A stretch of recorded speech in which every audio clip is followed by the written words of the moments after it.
Ką radau štai tokį BMW M3 už 5,5, ar jūs galite įsivaizduoti? Kem 6, kem be defektų, be nieko, čia parašyta. Nuotraukos, ratai, šustriausi. Atrodo neblogas variantas, ne? Už toją kainą, 130 000 rida. Jo, bet kažkur vis tiek turi būti paslėptas kabliukas. Tai nueini į CarVertical, suvedi turimą VIN kodą ir pamatai, kad automobilis yra Švedijoje. O tada nesunkiai randi Švedijos aukcionuose šitą automobilį. Ir jo vyksta dar tik aukcionas ir jisai bus už 4 dienų. Ir jo kaina jau yra 5300 eurų. Tai galbūt pabandom paskambinti tam pardavėjui, kuris pardavinėja čia Lietuvoje ir pažiūrėsim, ką jis papasakos.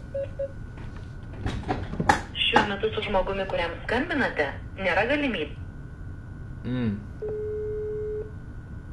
Kviečia. Alio. Labą dieną. Labas. Dėl BMW skambinu, matau, dėti. Sakykite. Turi dar? Taip, turim, ką skelbimą atėjau. Aha. O galėčiau atvažiuoti? Į savaitgalį bus Lietuvoje, galėsi pažiūrėti Klaipėdą. Čia 5,5 galutinė kaina? Galutinė. O iš kur jis parvažiuoja? Švedų. Tai čia iš kokio aukciono tikriausiai, ne? Tikriausiai. Bet aukcionas jau baigėsi? Baigės. Matau, kad už 4 dienų tik bus. Ką? Matau, kad už 4 dienų tik aukcionas bus. Ir kas tave? Aš tik klausiu, man įdomu, kodėl mašiną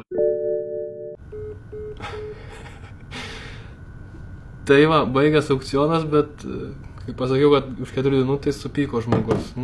Nepasimokyt. Ir šiaip, tikrinkit visus automobilius per CarVertical, pasinaudojam mano kodo butomis 20, gausi 20% nuolaidą visom ataskaitom, tai nepasimokit ant tokių pardavėjų ir nepasimokit ant blogų mašinų.